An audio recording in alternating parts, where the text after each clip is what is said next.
Praise the lord. ప్రభు అయిన యేసుక్రీస్తు నామంలో మీ అందరికీ మా హోసన్నా మినిస్ట్రీస్ తరపున హృదయపూర్వకమైన వందనాలు తెలియపరుస్తున్నాను. ప్రభు మిమ్మల్ని దీవించి ఆశీర్వదించునుగాక.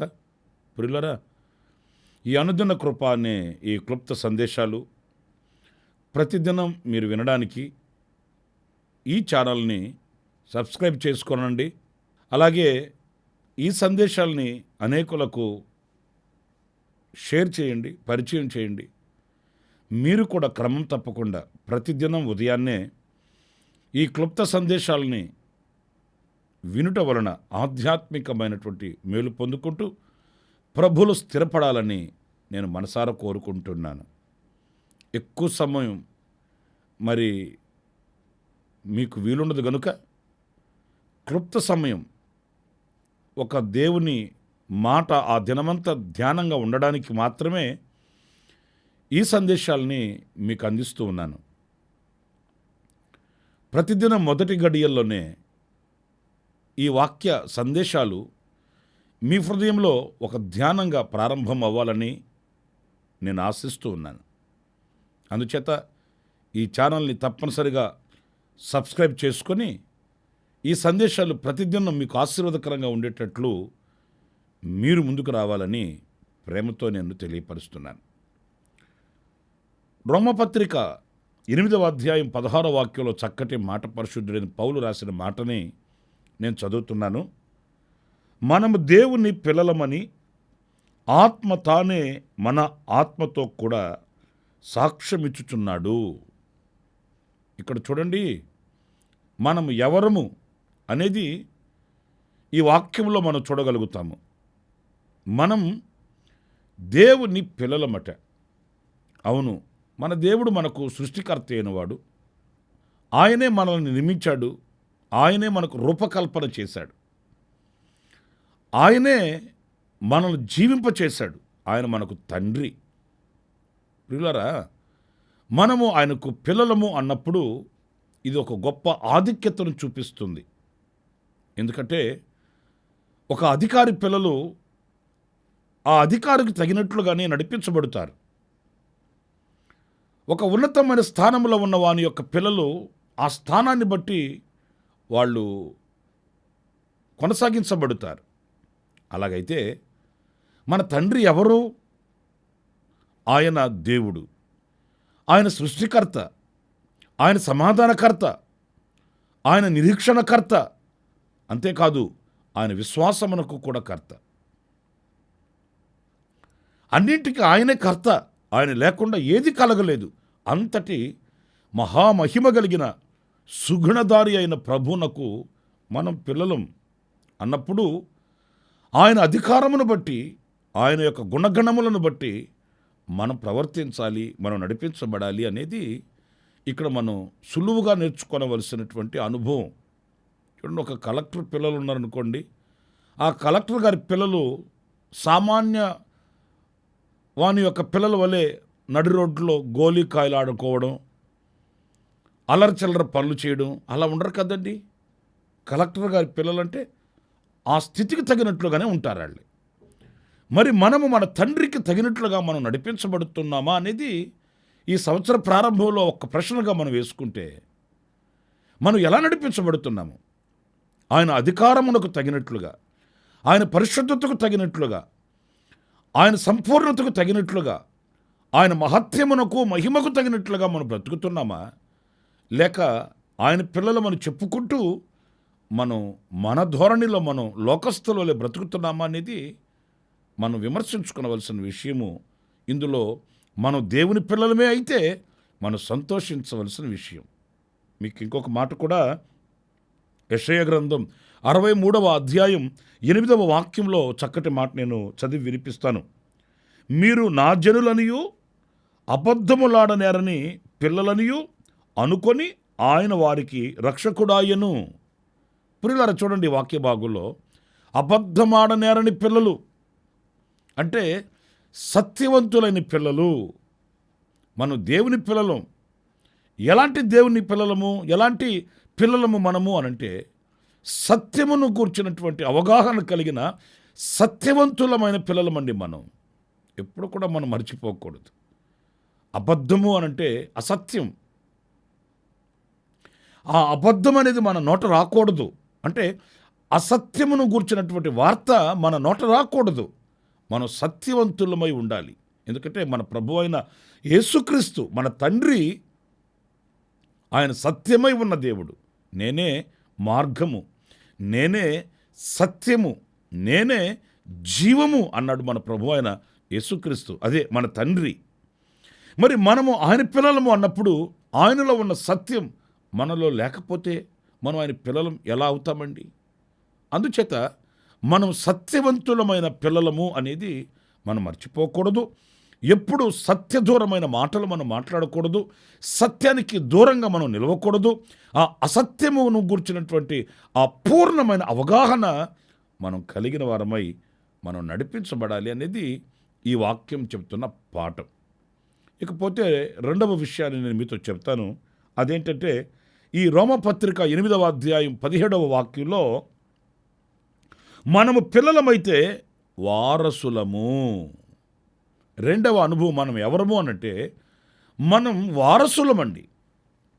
చూడండి, మనం దేవుని వారసులం. దేవుని వారసులము అనంటే కాస్త మనం ఆలోచించాలి. దేవునిలో ఉన్న సమస్తమునకు మనము వారసులం.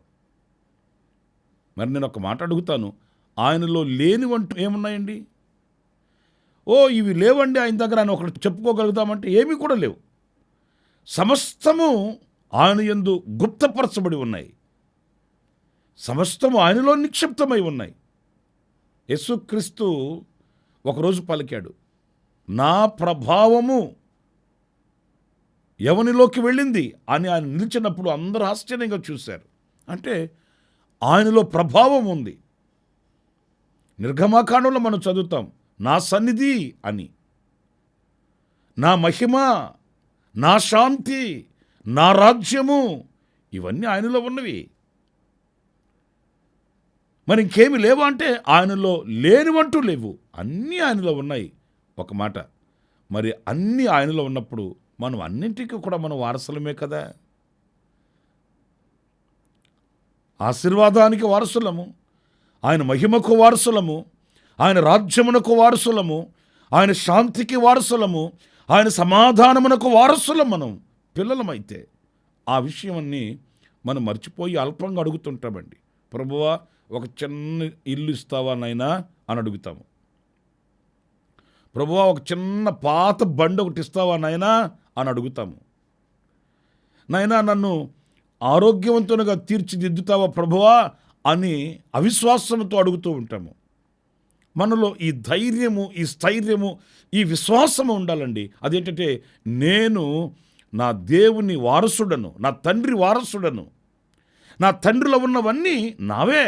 అందుకే యేసుక్రీస్తు కూడా చెప్పాడు, నా నామము పేరట మీరు నన్ను ఏమి అడిగినను తండ్రి అది మీకు అనుగ్రహిస్తాడు. ఎందుకంటే మీరు వారసులు. మనం ఆ బంధము చేత అడుగుతున్నామా ప్రభుని?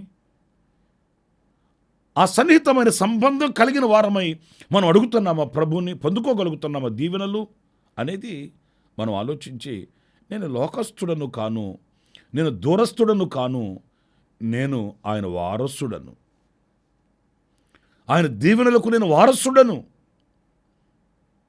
దైవజనులు పాల్ యాంగిచో గారు ఒక రోజున ఆయన సంఘంలో ఒక కారు కొరకు ప్రార్థన చేయమని చెప్పాడంట. చెప్పినప్పుడు వాళ్ళంతా పక్కు నవ్వారంటండి. సంఘమేమో చిన్నది, సహకరించే వాళ్ళేమో తక్కువ, మరి ఈయన గారికేమో పరిచర్య చేయడానికి, సేవ చేయడానికి కారు కావాలట. ఎలా వస్తుంది కారు అనుకున్నారు. సరే, బయటికి చెప్పలేరు కదండి. పాస్టర్ గారు ప్రార్థన చేయండి అంటే ప్రార్థన చేశారు, కానీ వాళ్ళకి నమ్మకం ఏమీ లేదు. ఆ తర్వాత మరుసటి వారం ఆయన వాక్యం చెప్తూ అన్నాడట, పోయిన వారం మనం కారు కొరకు ప్రార్థన చేసాము, దేవుడు మనకు అనుగ్రహించాడు, స్తోత్రం చెప్పండి అన్నప్పుడు వాళ్ళు ఒకరి ముఖాలు ఒకరు చూసుకున్నారంటండి. ఆల్రెడీ పాస్టర్ గారికి ఎవరో కానుకగా కారు ఇచ్చినట్టున్నారు. అది మనకు విషయం చెప్పకుండా వాటి కొరకు, కారు కొరకు ప్రార్థన చేయించాడినా, లేకపోతే పోయిన వారం ప్రార్థన చేసి ఈ వారానికి కారు ఎట్లా వస్తుంది, అది 2 రూపాయల 3 రూపాయల అని మనసులో అనుకున్నారు. మరి పాస్టర్ గారు చెప్పారు కదా, స్తోత్రం స్తోత్రం అని చెప్పి ఆరాధన ముగించక మునిపే వాళ్ళు బయటికి వెళ్ళి వెతుకుతున్నారంటండి. ఆ కారు ఎక్కడుంది, ఎక్కడ పార్క్ చేశాడు, ఏ కారు అది, అట్లాగని వాళ్ళకి కనిపించలేదు.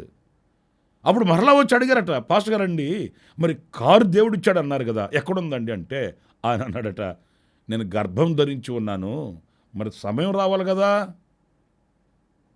అది మీరు చూడాలంటే, నేను గర్భం ధరించిన దానిని నేను కనాలంటే సమయం కావాలి కదా.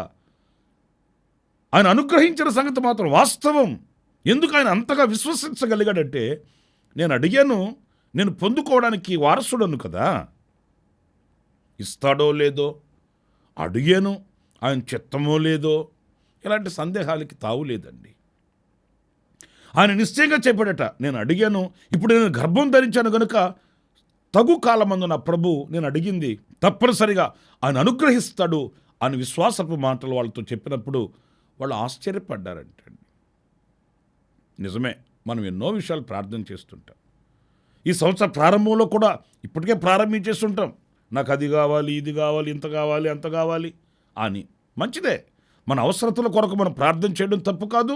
మన హృదయంలో ఉన్న అభిలాషను ఆయనతో వివరించుకోవడం తప్పేమీ కాదు. కానీ విశ్వసించి మనము అడగాలి ప్రభుని. ఎందుకంటే మనము వారసులం కనుక నిశ్చయముగా ఆయన మనకు అనుగ్రహిస్తాడు అనే విశ్వాసంతో, నేను ఆయన వారసుడను అనే ధైర్యంతో మనం అడగగలగాలి.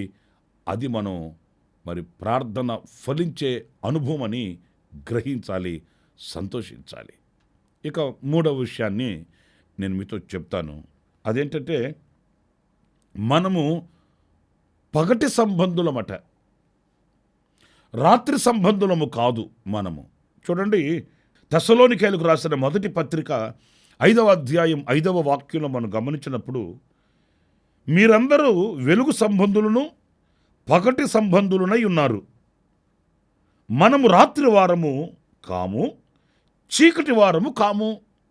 చూసారండి, మనం ఎవరు? మనము వెలుగు సంబంధులం, రాత్రి వారము, చీకటి సంబంధులము కాదు. ఎందుకని?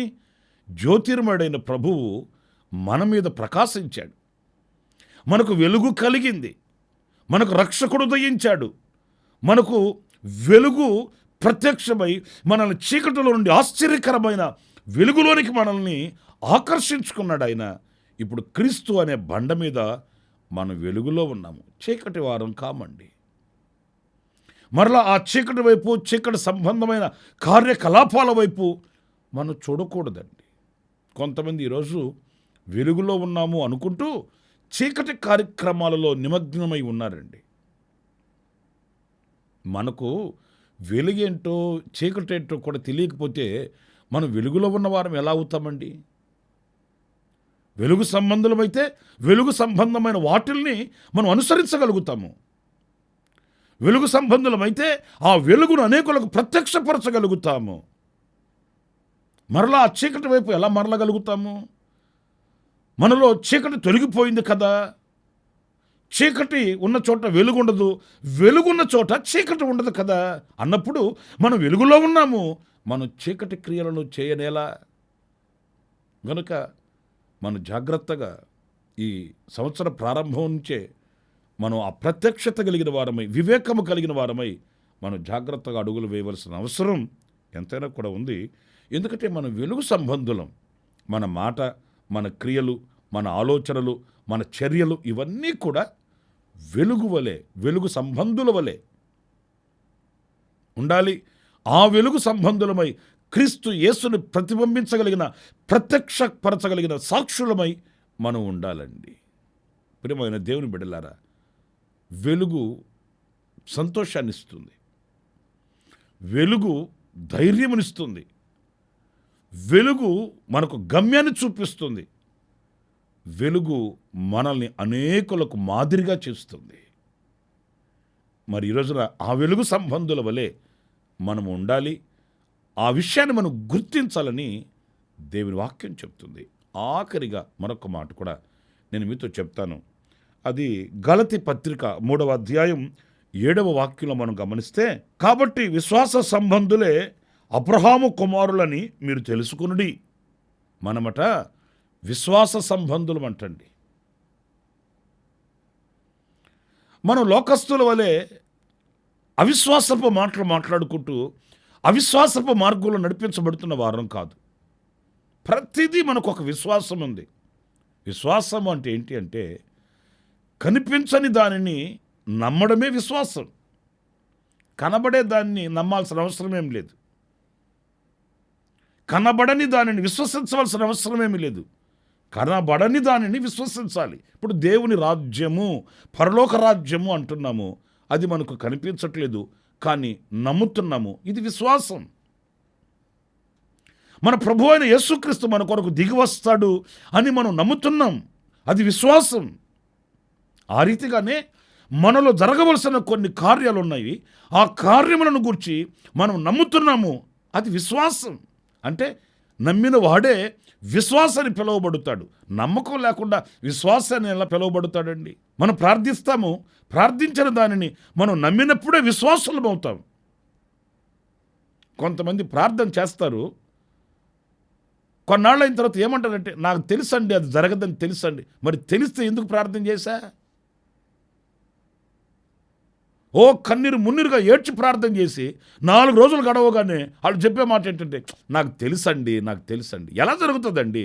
మరి నేను అంటాను, ఎలా జరుగుతుందండి అన్నప్పుడు ఎందుకు ప్రార్థన చేశావు అంటే నమ్మకం లేని ప్రార్థన, అవిశ్వాసపు ప్రార్థన అంటారు దాన్ని.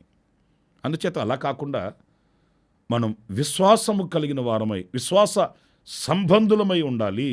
మనం విశ్వాస సంబంధులము అనేది మనం గ్రహించి ఆ దిశగా మనం అడుగులు వేసి మన విశ్వాసాన్ని కాపాడుకుంటూ విశ్వాసము వలన కలిగిన విజయాన్ని పొందుకుంటూ ఈ సంవత్సరం అంతా ప్రభు కొరకు సాక్షిగా నిలుచుదాం.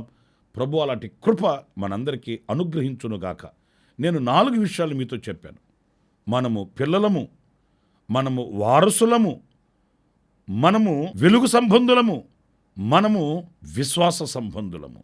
ఇలాంటి అనుభవాలలో ప్రభు మనల్ని ఒక్కొక్కరిని నడిపించి ప్రభు కొరకే మనల్ని పత్రికలుగా వాడుకొనుగాక. చిన్న ప్రార్థన. జీవాధిపతి అయిన ప్రభువా మీకు వందనాలు. నైనా మేము ఎవరము అనేది మేము గుర్తించి బ్రతకడానికి మరొక్కసారి మీరు మా ఎదుట ఉంచిన సత్యమును గూర్చి మీకు వందనాలు చెల్లిస్తున్నాను. అవును, మేము మీ పిల్లలం, మీ వారసులం, వెలుగు సంబంధులం, విశ్వాస సంబంధులం. మేము ఎన్నడూ కూడా మర్చిపోకుండా నైనా మెలకువ కలిగి బ్రతకడానికి మీరు కృపను అనుగ్రహించమని, ఇదిగో ఈవేళ నీ సన్నిధిలో ఈ మాటలు విని ప్రార్థిస్తున్న ఒక్కొక్కరిని ఆ రీతిగా మీరు నడిపించమని మీ బిడ్డలు మీ చెడు సమర్పిస్తూ ఈ దినమునకు కావలసిన విశేషమైన కృప సమృద్ధిగా మీరు అనుగ్రహించి నడిపించమని యేసు నామములో ప్రార్థన చేసి వేడుకొనుచున్నాను తండ్రి. Amen, amen. ప్రభు మిమ్మల్ని ఆశీర్వదించి దీవించునుగాక. విశేషమైన కృప నా దేవుడు మీకు అనుగ్రహించుగాక. మరి జన్మదిన శుభవేడుకలు జరుపుకుంటున్న వారికి నా దేవుని సన్నిధి తోడుగా ఉండుగాక. కన్నీళ్లలో ఉన్న వారికి విడుదల కలుగుగాక. నా దేవుని కటాక్షం సమృద్ధిగా కలుగుగాక. ఆమెన్. ప్రతి దినము ఈ అనుదిన కృపాను సందేశాల కొరకు ఇంకా మరిన్ని ఆత్మ సంబంధమైన సందేశాల కొరకు ఈ మా యూట్యూబ్ ఛానల్ ని సబ్స్క్రైబ్ చేసుకోండి. Pastor Ramesh ministries.